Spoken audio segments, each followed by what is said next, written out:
nouvelle d'importance dans la ligue, c'était l'arrivée d'une nouvelle équipe. En 2017, le Los Angeles Football Club, non officiel, va faire son entrée dans la ligue à la place du regretté Chivas. Les chèvres de Los Angeles ont finalement fermé boutique. C'est ça, c'est fermé. Ben, c'était attendu, on l'avait annoncé au cours de la saison déjà que ça devrait venir.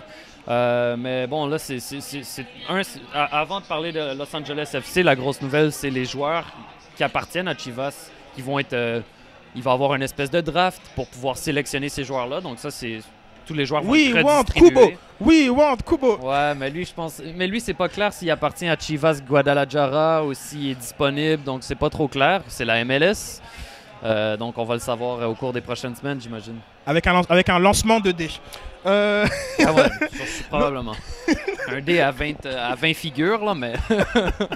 alors, qu'est-ce qu'on en pense? Moi, je pense que c'est une bonne idée. Los Angeles, c'est un marché de 13 millions d'habitants. Une deuxième équipe pour aller faire concurrence au Galaxy, c'est bon. Les diffuseurs aimeront ça. Pourquoi pas une autre puissance dans la ligue. Et c'est beaucoup d'argent. La liste des propriétaires est longue. Ils sont tellement nombreux que je crois que c'est les joueurs. Ils sont 22 copropriétaires. Ouais.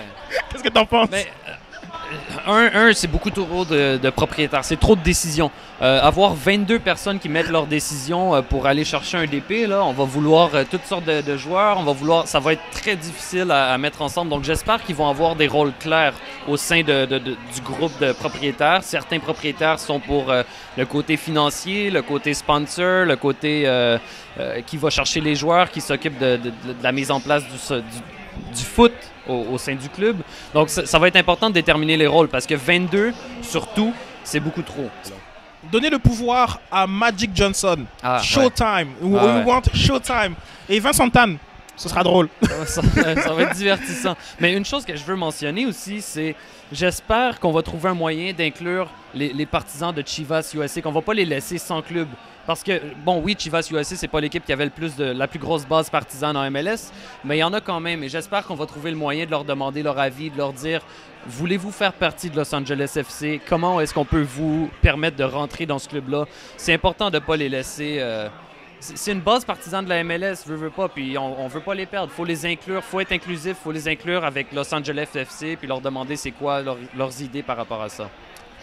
Je pense que Garber en a rien à foutre des supporters de Chivas USA qui n'ont même pas eu l'occasion de dire au revoir formellement à leur club. L'idée de rentrer en 2017, selon moi, c'est de créer un espèce de trou noir dans lequel on oublie complètement la présence de Chivas USA et on repart à neuf avec une équipe qui a déjà annoncé qu'elle voulait que les supporters trouvent leur couleur, trouvent le nom. Il y a quelques noms qui ont été mis sur notre compte Facebook. J'avais entendu les Los Angeles Aztecs. Non. Hollywood, Los Angeles. Mais encore là, ouais, ça va dépendre de l'identité du club. Où est-ce qu'on va les situer dans la ville? C'est plusieurs choses qui vont permettre d'identifier l'identité du club. Le Chivas, c'est une identité un peu latino, un peu mexicaine, un peu... donc, il y avait ça. Est-ce que Los Angeles FC, ça va être le même concept? Probablement pas. On veut que ça soit différent de Chivas. Pour 2017, c'est le but d'avoir un nouveau stade. Il faut qu'on rappelle à nos auditeurs que Chivas louait le stade de Los Angeles Galaxy, le StubHub Center. Et puis, un peu comme les Clippers et les Lakers, il y a toujours ce complexe petit frère, grand frère lorsque tu joues dans une arena qui n'est pas la tienne. Fait que Los Angeles FC va partir à 0 avec un rebranding à 9 et affaire à suivre. Moi je pense qu'il y a beaucoup d'argent qui a été mis, 100 millions pour la franchise, plus de 150 millions de dollars en investissement prévenu et je pense qu'on aura une très grosse équipe. Ça va pas être seulement une petite équipe hipster de Los Angeles là, qui va se montrer comme nous on a juste des homegrown players qu'on paye 40 000 $ par année. Non, ça va être une équipe qui va mettre de l'argent puis qui va vouloir compétitionner avec le Galaxy, qui va vouloir être l'équipe numéro 1 de Los Angeles. Donc c'est vraiment une équipe qui va être là pour... Ça va être du sérieux. On a fait le tour un petit peu de ce premier épisode du Cannes Football Club, vous avez vu. Dites-nous ce que vous en pensez, dites-nous comme les sujets que vous souhaitez qu'on aborde et puis ça nous fera un très grand plaisir de vous proposer une deuxième émission, une troisième, une quatrième et qui sait.